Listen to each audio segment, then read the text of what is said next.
Hello and welcome to the podcast for Real Life Heroines with Susanna Liller. Join us bi-weekly as alongside of you, we work toward answering the call, knowing that stepping into our destiny always involves going into the unknown and exploring new landscapes. This show talks about those new landscapes, what it took to get there, and the real challenges that take place for most of us along the journey. Heroines don't stay in their comfort zone. They follow their inner guidance to grow and evolve. From the School for Real Life Heroines, your host, Susanna Liller.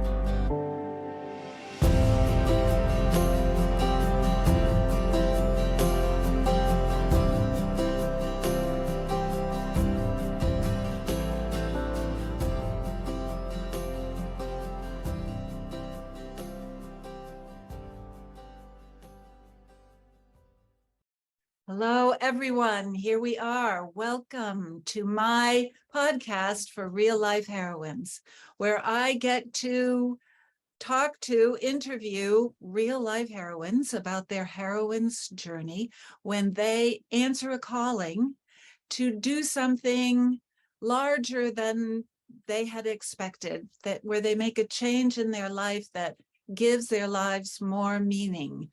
And yes, it comes with challenges and tough times. Sometimes you have to deal with a dragon, but in the end, transformation happens and we grow. So I get to welcome Dr. Amy Wood, who I will call Amy because, in all transparency, Amy and I have known each other for quite a while. Welcome, Amy. Thank you, Susanna. It has been quite a while. It has been, and it's been, I don't know, since 2004, maybe.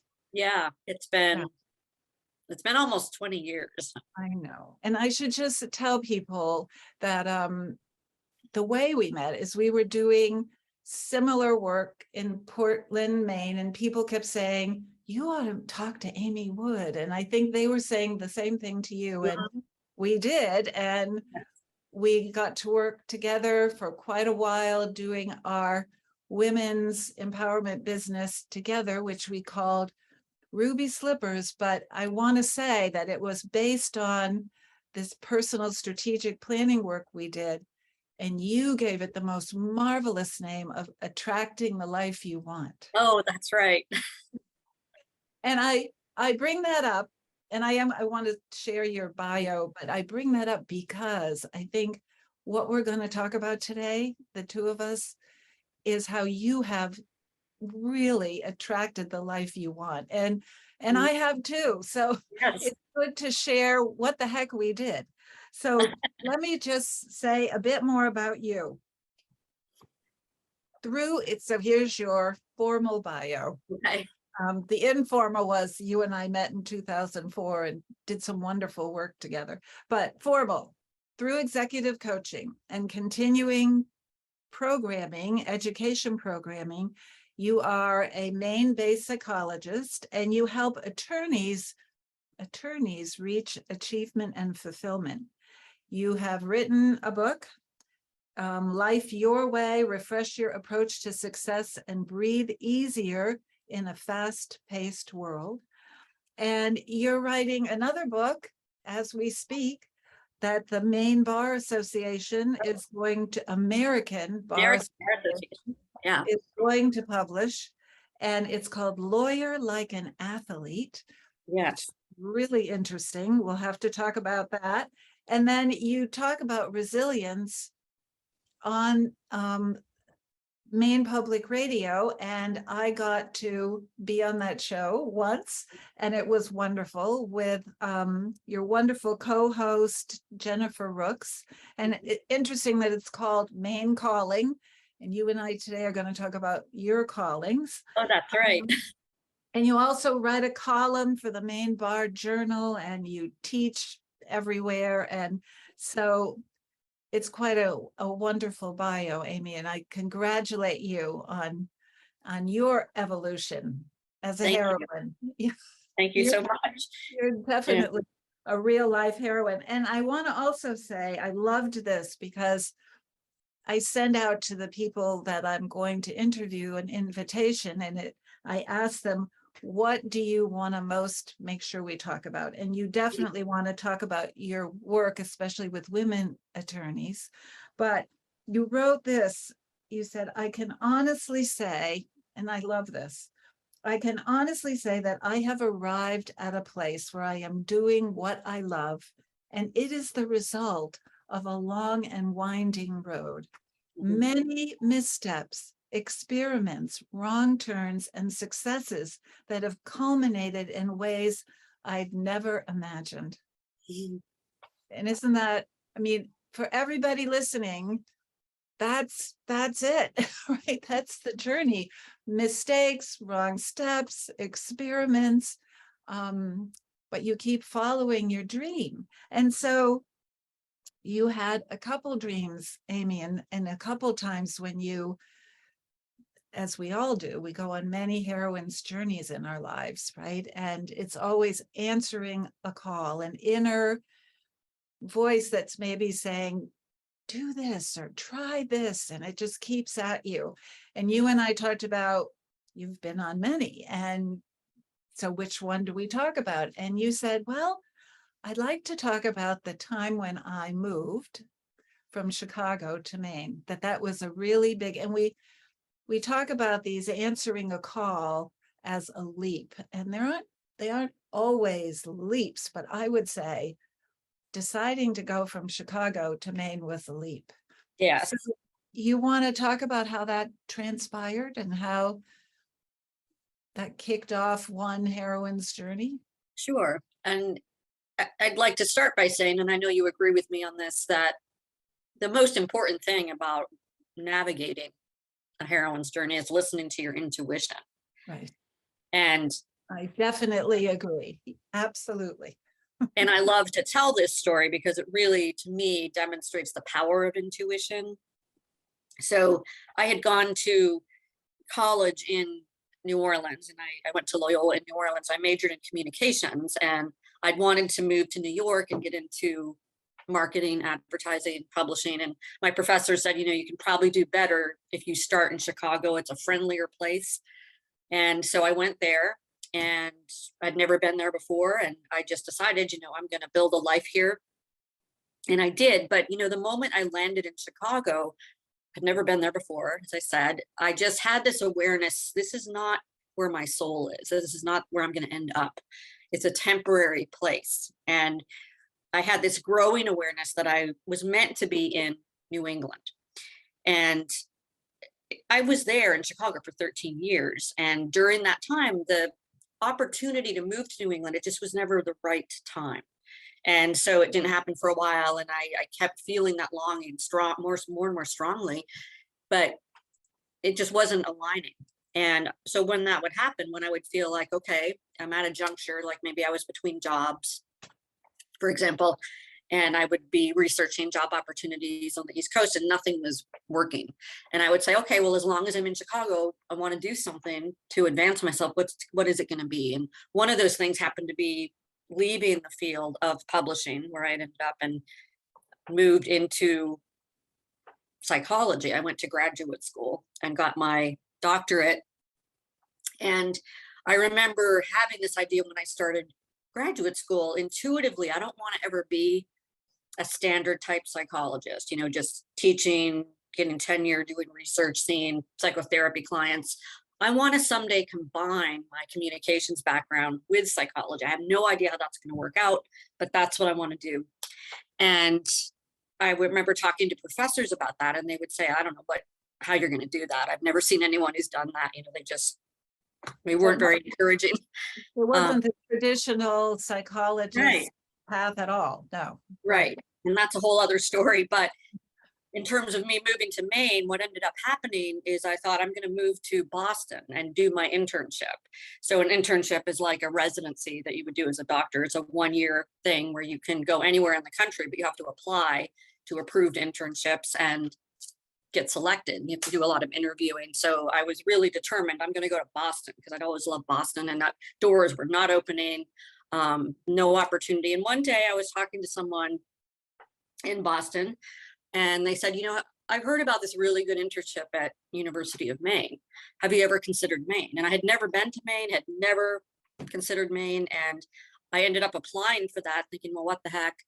And I interviewed for it. I loved it. It was my number one choice out of the 12 interviews I ended up going on in New England. And it was a fabulous year. I got selected for that internship. And that's how I ended up in Maine. And never in a million years even thought of Maine.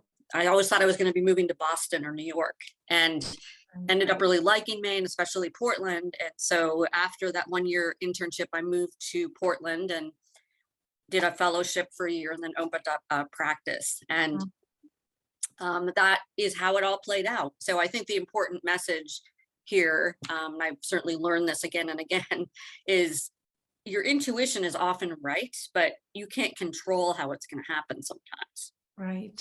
You just have to trust. Yeah. So I think that's going to lead us to another story that you tell, which I particularly love, because I was with you and we were working together when it happened. But I just want to go back to your point too, that you got to Chicago and it didn't feel right in your soul. And, people listening to that, I guess how would you describe it? It just was, you knew you didn't feel at home.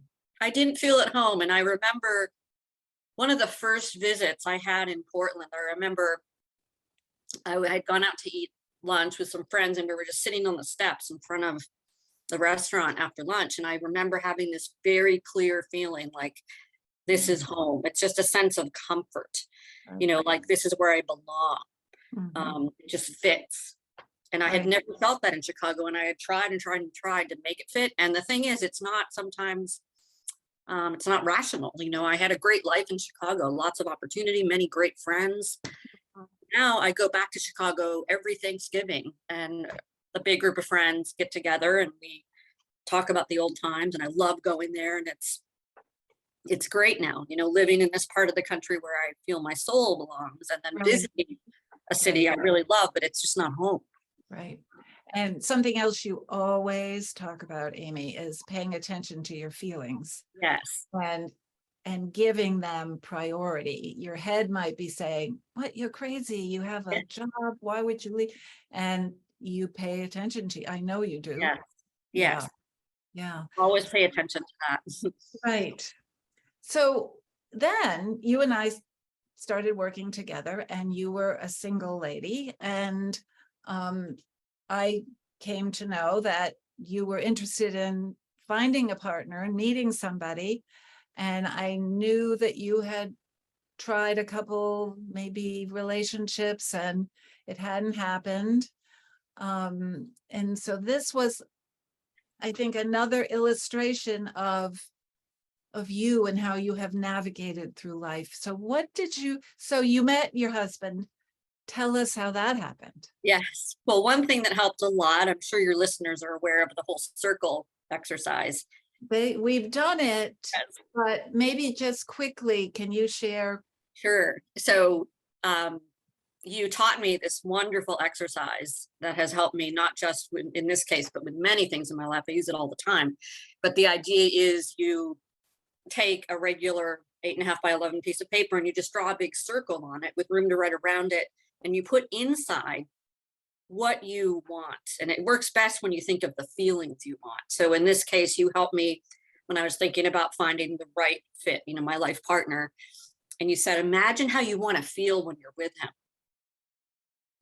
Not just the specifics, like, what he's going to look like or what his education might be, how you want to feel, because that's the most important thing. It doesn't really matter what the details are if you're feeling the way you want to feel. So if you write in that circle, I want to feel supported. I want to know that he respects me. I want to respect him.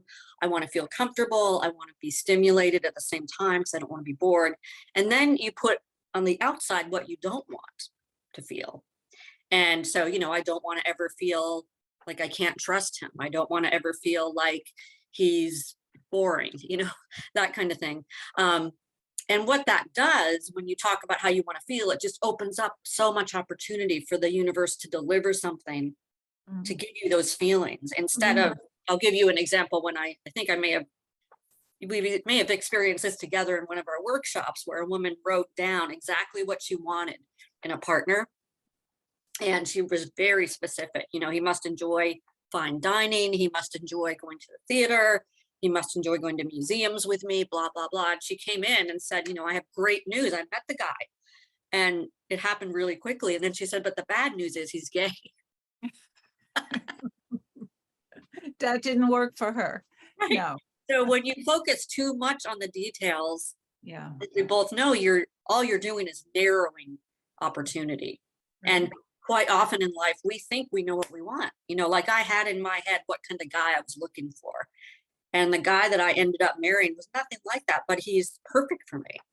So we made that circle together. And then, I had moved to Maine probably about 6 years prior. And I was making this assumption, which we often do. We always think, okay, if I listen to my intuition, everything's just going to fall into place beautifully. So my assumption was if I move to Maine where I feel really comfortable, the next step, I'm in my late 30s, I'm going to meet the right guy.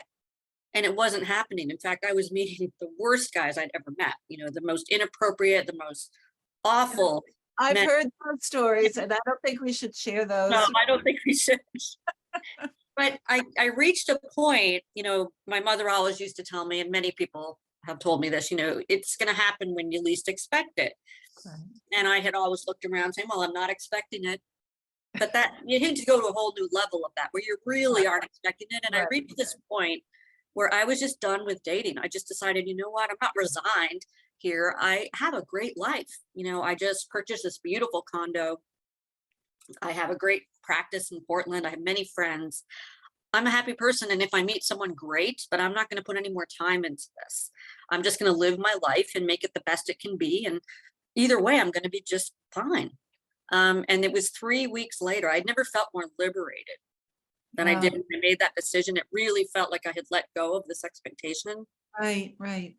And I remember telling my friends, I'm not going to go on any more dates. I'm not going to do any more of this online stuff.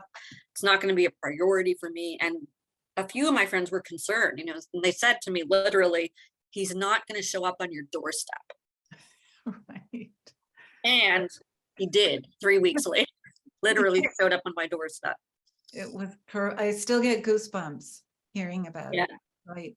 Right. Yeah. Just explain. I mean, he wasn't hobo or something. Right. Yeah. So he came to a party at my house, and it wasn't my party. A good friend of mine wanted to have a birthday party, but her apartment was too small, and she asked if she could host it at my new condo. And he came with a friend of hers to that birthday party. And the interesting thing, I was done with dating. I really didn't care to meet him. And he had just gotten through a horrible divorce, and he was looking forward. This was his first night on the town with his buddies. He did not want to come to this birthday party. Amazing. He told his friend who he went with and this other guy, 15 minutes and we're out of here because I do not want to be at this stupid party. Well, the three guys were the last to leave. And throughout the evening, even though he wasn't interested at all in meeting me, I didn't want to meet him. Our friends kept telling us, you'd really like her. You'd really like him. You really ought to talk. And fast forward to the end of the evening, he and his friends left and they went to this bar in downtown Portland. And they said to my friends, it's about 11:30 at this point, and said, if you and your friends want to meet us, we'll be at this bar. And my friends were trying to get me to go, and I just wasn't interested. And I just said, I'm just going to go to bed. I really don't want to go. You guys go. And they were so insistent. You have got to talk to this guy, Mike. And I wasn't, they weren't persuading me. I wasn't going for it. And one of my friends said, that guy Mike said he liked your Audrey Hepburn style. And that got me. And I thought, oh, I've got to meet this guy. So that's how it happened. And that was under false pretense. We learned later on our third date that he had never said that. What he said was, I really like the style of this condo. Who lives here? But my friend knew me well enough to know if you said that about Audrey Hepburn, I would want to meet her. She's my style icon. Right. That's too funny. Yeah. So how many years have you been married?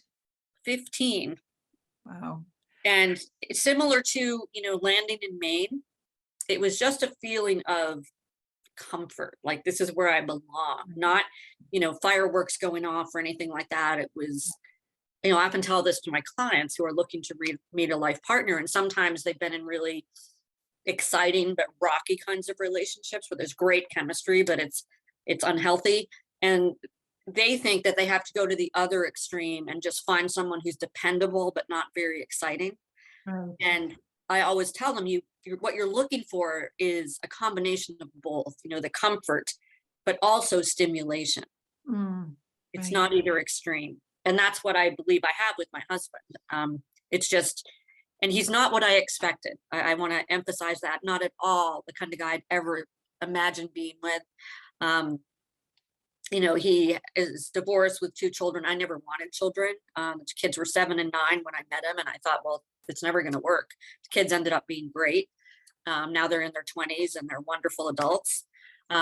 He is a corporate executive, and I always thought, being very urban, I'm going to meet some, guy who wears black turtlenecks all the time and is very urbane and artistic and Maybe and smokes a talkative. pipe, I don't know. Yeah. And Mike is very quiet. And he's a sports addict, and I'm not into, watching sports, but that's his thing. And for some reason, it just clicks. Yeah. So our expectations get in the way. The things that get in the way of what we put in the circle are our expectations and thinking, oh, it's going to show up like this. And I think Right. almost always it shows up differently than we expect. And you also have said to me,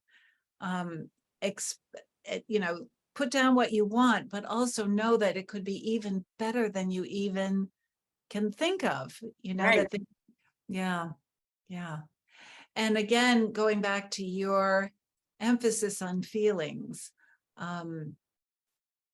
you always talk about paying attention to your feelings and raising the vibrancy of your feelings. In Yeah. other words, if you find yourself, it's never going to happen and getting depressed about it, it's up to you to notice that and then do something that's going to make you happier. Right. Because that's what, again, that's why we called it attracting the life you want. Right. It's feelings attract.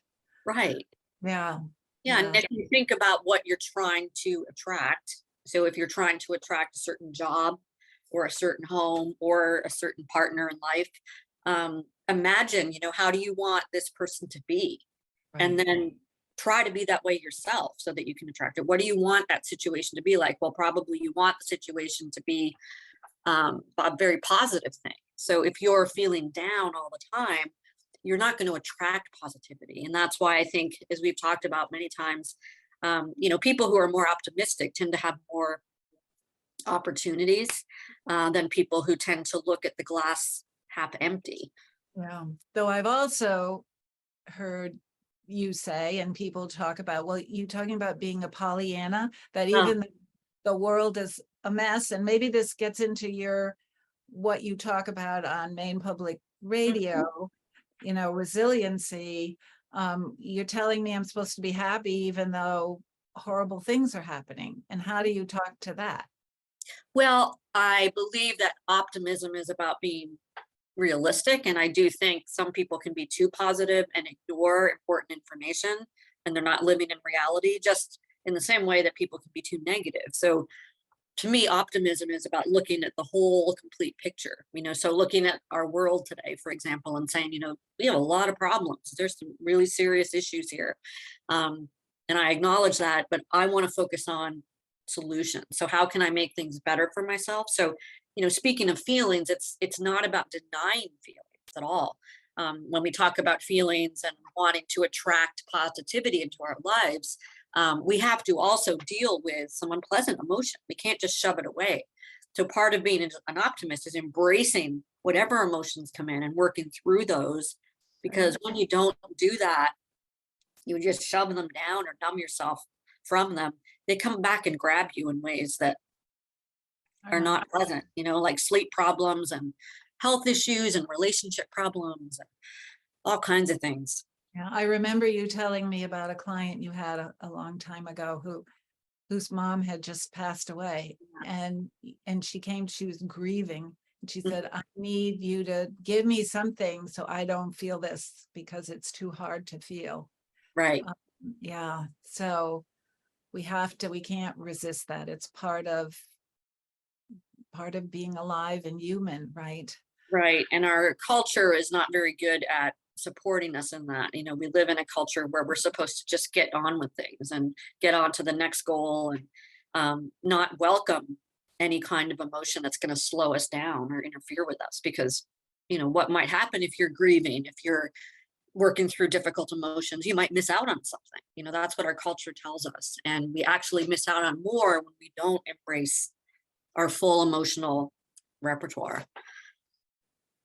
So I'd like to transition us to, and it's not much of a transition because resilience, and then you think stress, today's world, but I'm so intrigued by your work with women lawyers and the book title, Lawyering Like an Athlete. So what does that mean, Amy? Say more about what this book is about, what that title is about. Sure.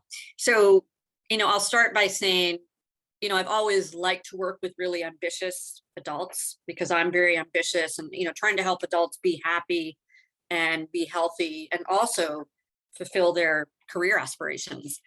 And just organically, probably about 8 years ago, attorneys started to come to me. I do a lot of coaching, and attorneys started to come to me saying, I'm really stressed and I've gone to therapists. I've read all these self-help books. Nothing is working. And I really became curious about that and looked into the research, and the research shows consistently that attorneys are one of the most stressed professions because of all the expectation.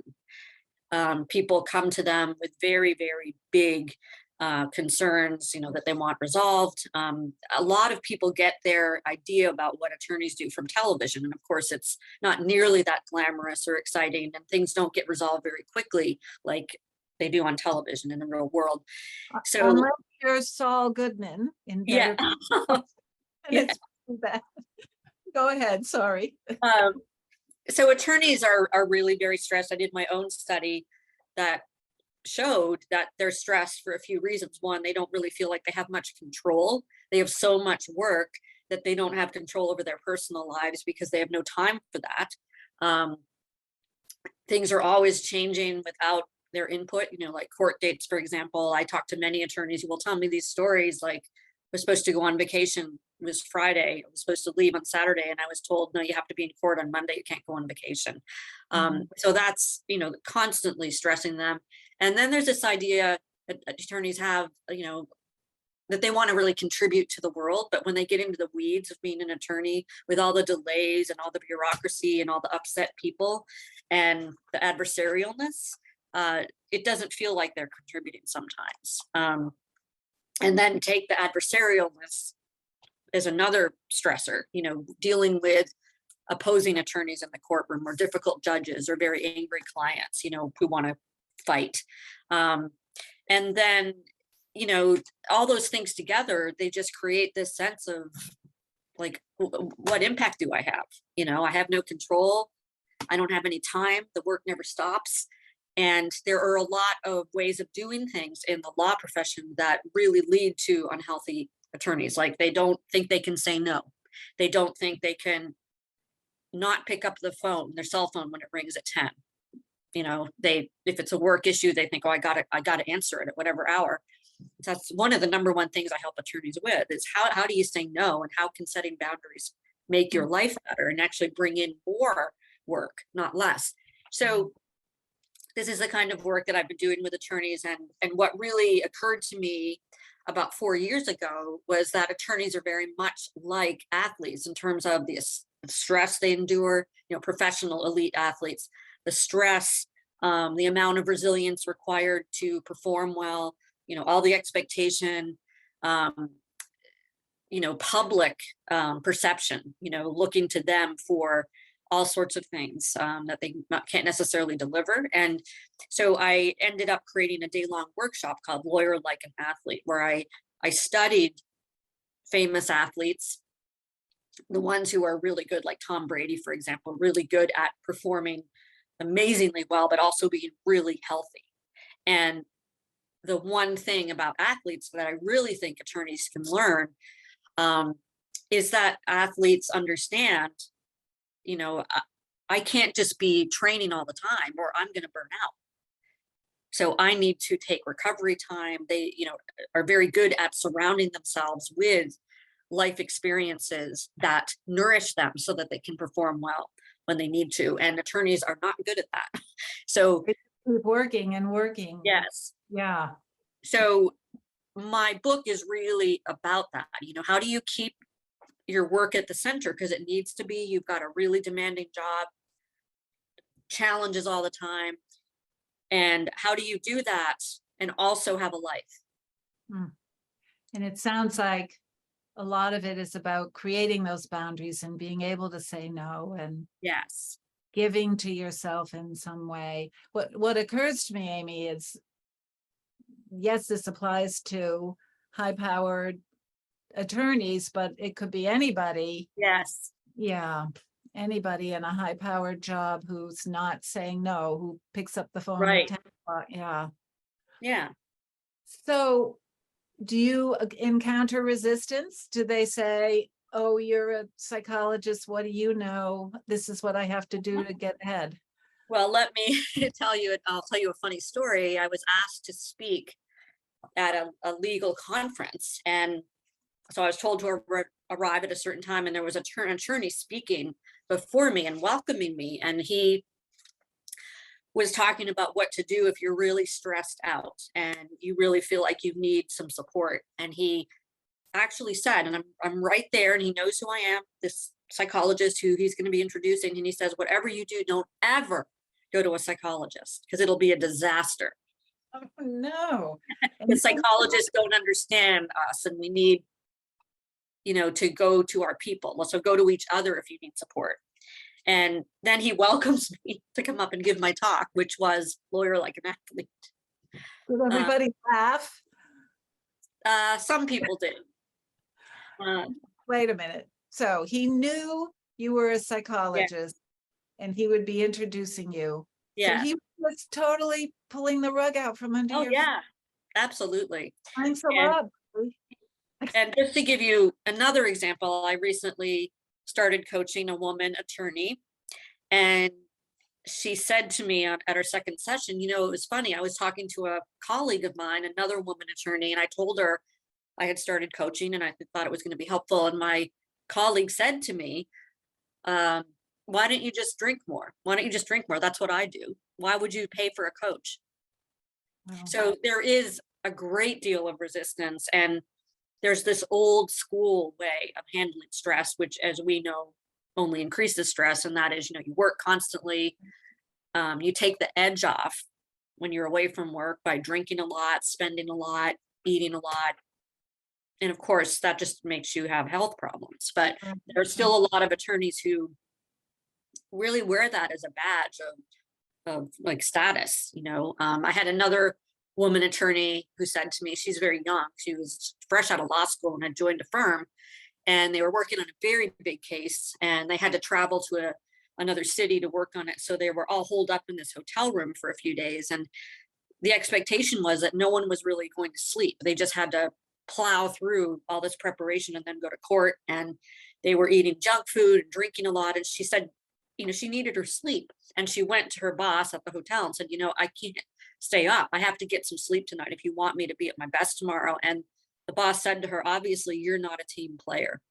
Yikes. Yeah. So this is the kind of thing they're up against. And, one thing I made very clear in my proposal to the American Bar Association for this book, Lawyer Like an Athlete, is, it's not an easy book.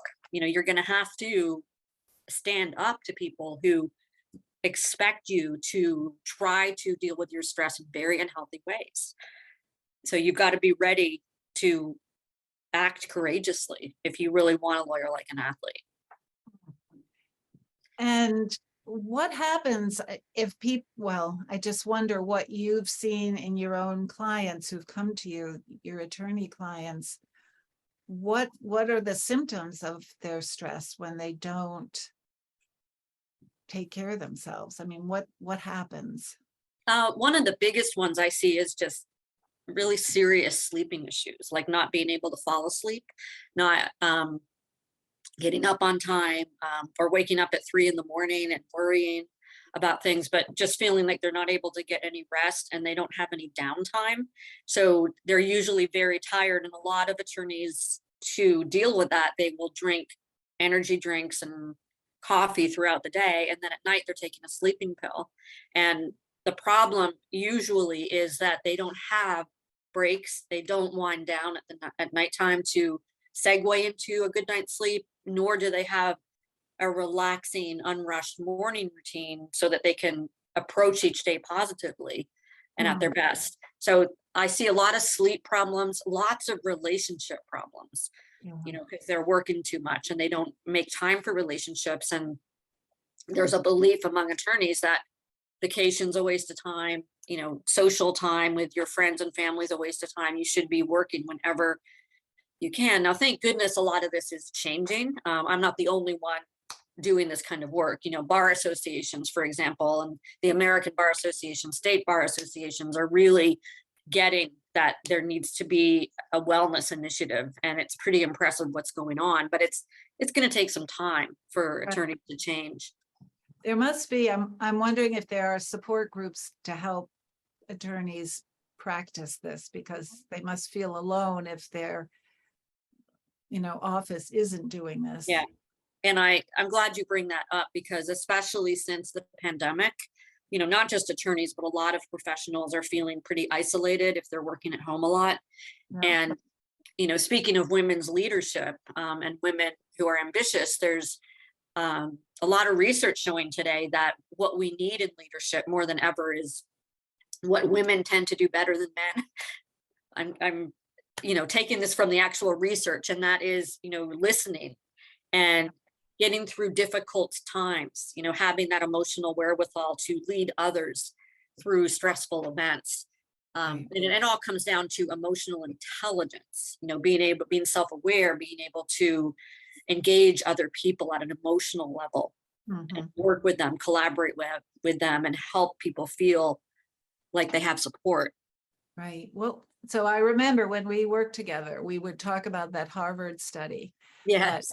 Under stress, men tend to isolate and women tend to gather. Right? Yes. They tend to reach out. And this goes way back to primitive times. If you think about the role that women had back then and the role men had, you know, men were the hunters and the gatherers. And that's a very focused, isolated kind of experience, where women, they were in charge of keeping people together and united, you know, avoiding conflict, which is of course a problem when you avoid it too much, but they were all about looking around and wondering, you know, how can this person be more comfortable, or how can these people get along better?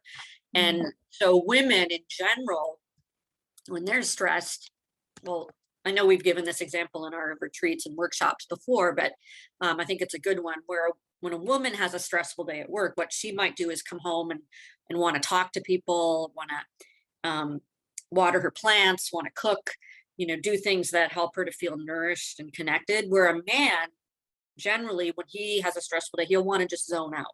So maybe, you know, here's a stereotype, but he may want to just come home and sit in front of the TV and watch the news or watch a sporting event and not. Seinfeld repeats, like my beloved husband. Yes. Mine too. Yeah. Right. And different ways of relaxing, for sure. Yeah. Well, so here's a question for you, Amy. And, you know, on every heroine's journey, and I would say this venture into working with attorneys and the work you've done there, that's a new journey for you, wouldn't you say?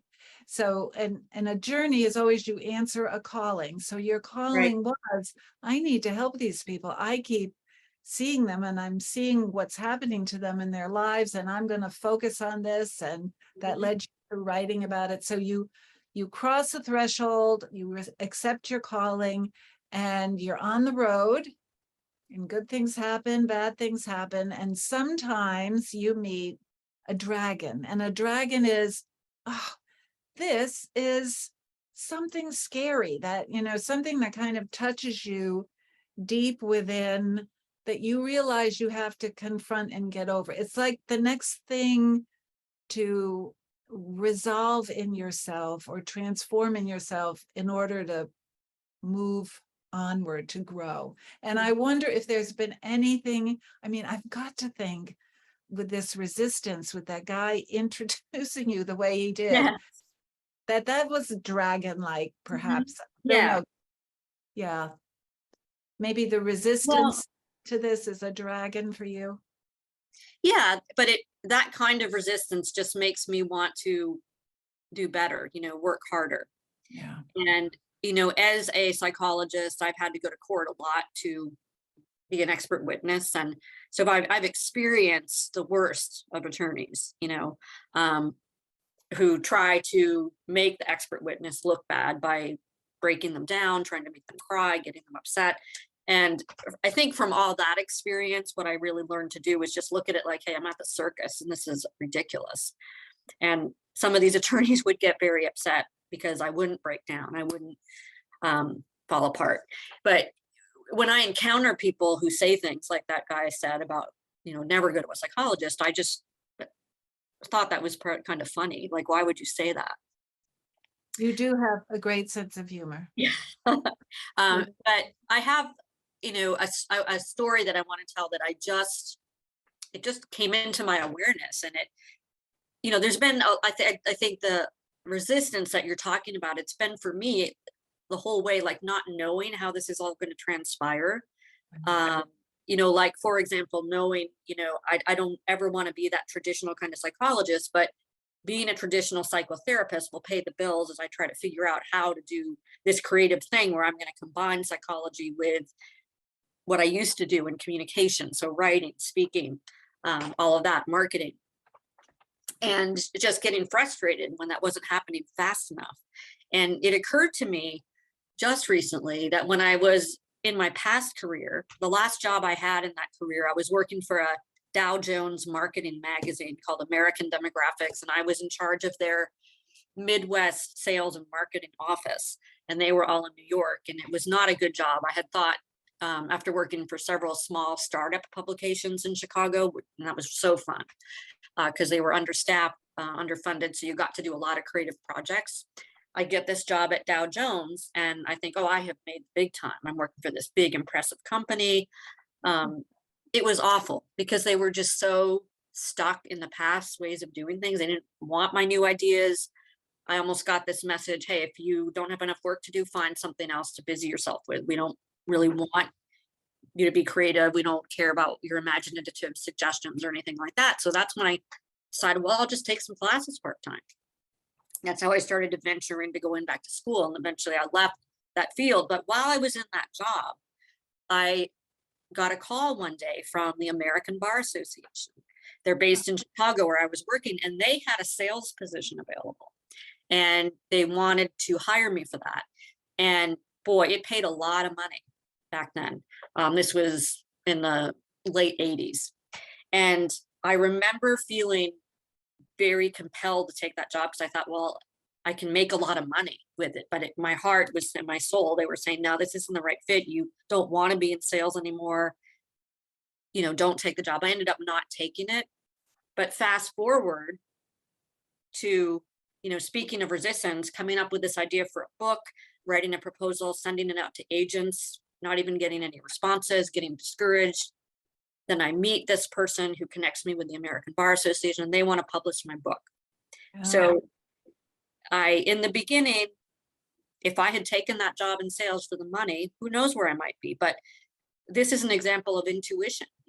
Who wouldn't want to take a job in Chicago making over twice what I was making with all this opportunity? But something inside me said, no, it's not right. Right. And now I'm working for the American Bar Association in a sense, combining psychology with, they want me to do marketing. I'll be writing. It's everything that I've always wanted, but who knew it was going to culminate like this? So I think that's, for me, the biggest dragon is the not knowing and continuing to trust your intuition, even if it's taken years.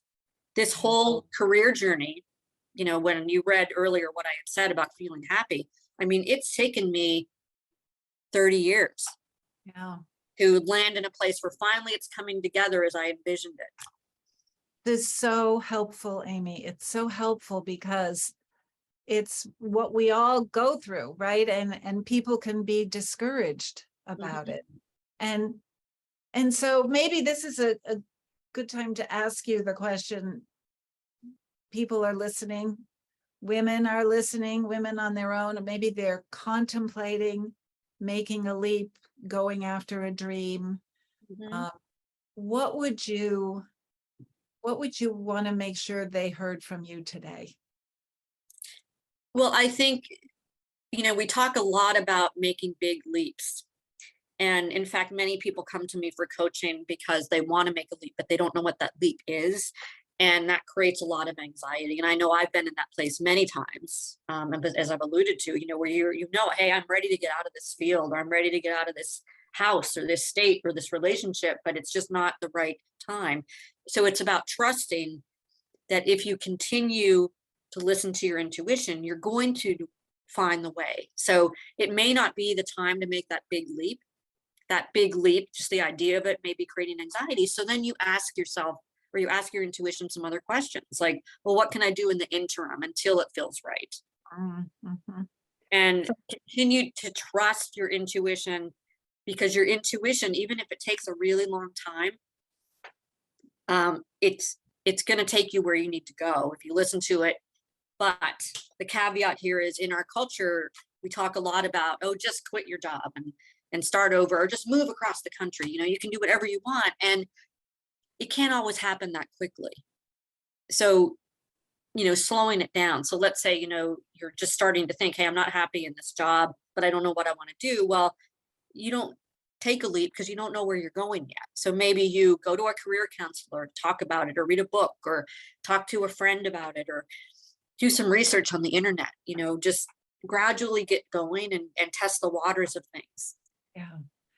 I call it dipping your toe in. Yes. Try this. Maybe if that's interesting to you. No, the feeling isn't good. Okay, well, what about this? You can try things. Yeah. Yes. Yes. Well, Amy, I am so pleased that we had a chance to talk today. And I, my mind has been, oh, we could share about that circle we did, or that circle, Yeah. because we have other stories, but our time is almost up. And I want to make sure I ask you, people listening, they want to get a hold of Dr. Amy Wood. How do they find you? And we'll put this in the show notes, but why don't you also tell us? Well, there are a few ways. You can always call me.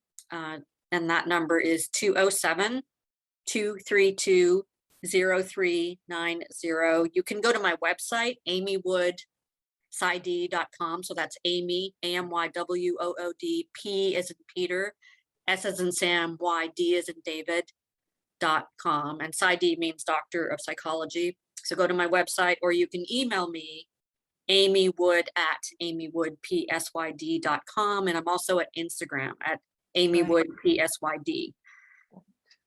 Great. Okay. And your book, you don't know when it's going to come out, next year sometime, I guess. Yeah, I think they would like to try to get it out sometime in 2023. I've just started writing it, and I've got a year to finish the manuscript. So that's my focus right now. You have a deadline. Yes, I do.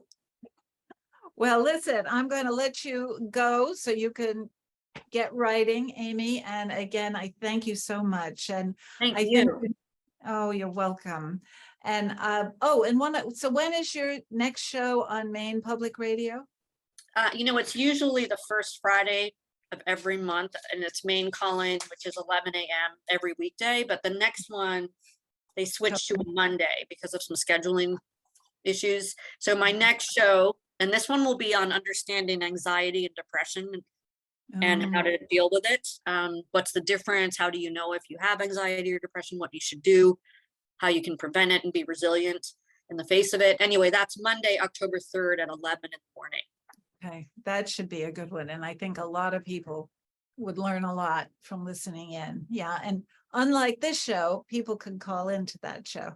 Yes. So, well, thank you everybody for tuning in and listening to this was a great conversation with Dr. Amy Wood. And I hope you will tune into the next one. And good luck on your heroine's journey, wherever you may be. We're there with you, and pay attention to that intuition. Absolutely. Thank you everybody for joining us. Yes. Thank you, Susanna. You've been listening to the podcast for Real Life Heroines with Susanna Liller. Thank you for joining us. If you would like to connect with Susanna outside of the show, please do. You can email susanna@susannaliller.com and visit the website at susannaliller.com. Let's get social. Instagram @Susanna Liller, Facebook Susanna Liller, author, speaker, and coach. Don't forget to subscribe to the show for easy access to our next episode. And a like and review would be very helpful. Until next time, remember to follow your inner guidance to grow and evolve.